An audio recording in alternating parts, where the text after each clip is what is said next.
Next one, very important for Indian parents, non violent communication. Please stop hitting your kids all the time. There is one very important एक paper publish हुआ था जिसमें ये कहा गया था कि जो भी ये समझते हैं या सोचते हैं कि आप जब मारते हो तो बच्चा डिसिप्लिन हो जाता है, बच्चा रिस्पॉन्ड बैक नहीं करता या उनमें अनुशासन आ जाता है, वो इसके लिए क्योंकि उनका नर्वस सिस्टम बंद हो जाता है. आप जब मार रहे हो आपके बच्चे का नर्वस सिस्टम बंद हो रहा है, ब्लैंक हो रहा है, रिस्पॉन्ड नहीं कर पा रहा है, उसको समझ नहीं आया क्या हुआ. आप चल रहे हो, ऑल ऑफ अ सडन आपके ऊपर कोई पेड़ गिर जाए, आप क्या करोगे? This is what happens when you hit your kids. एक थप्पड़ में क्या ही होगा, हमारे माँ बाप ने 2 थप्पड़ मार के हमको बड़ा किया हुआ है. Not necessary that you need to hit your child when they grow up. None of us have been hit at home. None of us. We're very much into discipline, very much into talking to our parents. मारना पीटना कोई भी generation में होता होगा, सही या गलत मुझे नहीं पता, लेकिन एट दिस पॉइंट अगर आज आप वो लोग कर रहे हो, आप उनका साइंटिफिकली टॉकिंग उनका नर्वस सिस्टम खराब कर रहे हो. और अगर वो नर्वस सिस्टम डरने लगा, वो बच्चे का कॉन्फिडेंस गिर जाएगा. ग्रोइंग अप वो बच्चा मुंह ही नहीं खोलेगा. आपने जो बोला हाँ, घर में जो बोला हाँ, बॉस ने जो बोला हाँ, उसके आगे किसी ने बोला हाँ, अपने ओपिनियंस डेवलप करने नहीं सीख पाते हैं वो लोग. कॉन्फिडेंस ही नहीं बिल्टअप होगा उस बच्चे का. Please stop hitting your child. आवाज ऊंची करके डांटना इज अंडरस्टैंडेबल कि कभी कभी वो लोग बहुत शैतानी करते हैं, पर हाथ उठाना, बेलन से मारना, बेल्ट से मारना, not cool. Don't touch your child, because 2 चीजें होगी, या तो वो एकदम ही नर्वस सिस्टम बंद हो जाएगा या एक दिन आपके ऊपर हाथ उड़ जाएगा. दोनों केसेस होते हैं.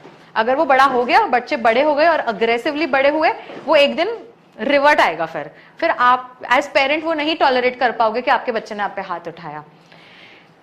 आप बोलने से बच्चों को नहीं सिखा सकते हो, आपको अपने बिहेवियर से बच्चों को सिखाना है. अगर आप खुद फोन लेके बैठे हो तो आप उनको मना नहीं कर सकते हो कि तू रील्स मत देख. आप खुद घर में गाली गलोच मार पीट कर रहे हो तो आप उसकी लैंग्वेज नहीं सुधार सकते हो कि गालियां देना गलत बात है, आपको गाली नहीं देनी है. कहां से सीखा? पापा से सीखा. कहां से सीखा? मम्मी से सीखा. And they are not wrong, they are not lying. अगर आप घर के एनवायरमेंट में वो चीजें कर रहे हो तो उनको लग रहा है कि वो चीजें सही है. आप नहीं कर सकते हो. आपका बिहेवियर उनको बताता है सही और गलत. मम्मी ने किया है सही है, पापा ने किया है सही है, मैं भी करूंगा. वो भी तो घर में गाली देते हैं. The same things go for all of these things. आप लोगों की इंटरनल इशू है, वो आप लोगों का प्रॉब्लम है. Sit and discuss with your partners and not with your kids. Your kids are not here to protect you. आपके बच्चे आप लोगों की शादी को नहीं बचाने वाले हैं. आपकी शादी है, आपका रिलेशनशिप है, आप लोगों ने कॉन्शियसली डिसाइड किया है इस बच्चे को लाना. आप लोग दोनों इंटरनली इतना मैच्योरिटी बिहेव कीजिए कि वो बच्चों तक आए ही नहीं. बच्चे की लाइफ अपनी अलग है.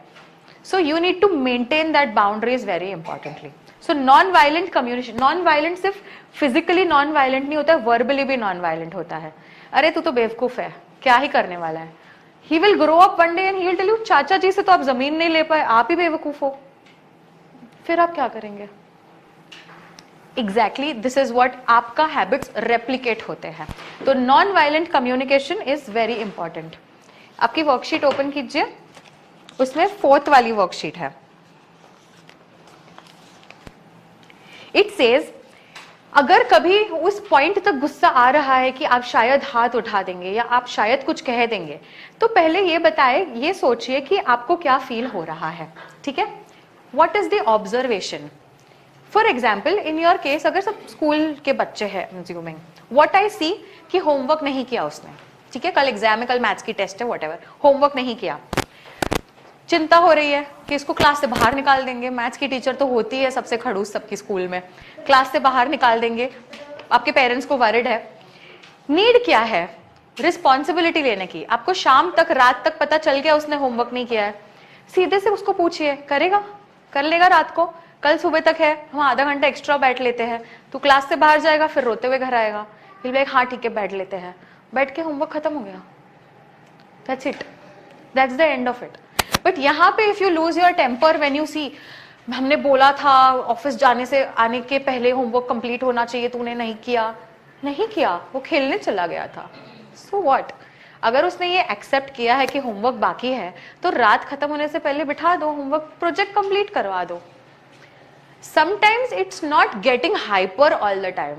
It's okay if it's a little late. आधा घंटा लेट से सोएंगे पर होमवर्क हो जाएगा कल सुबह.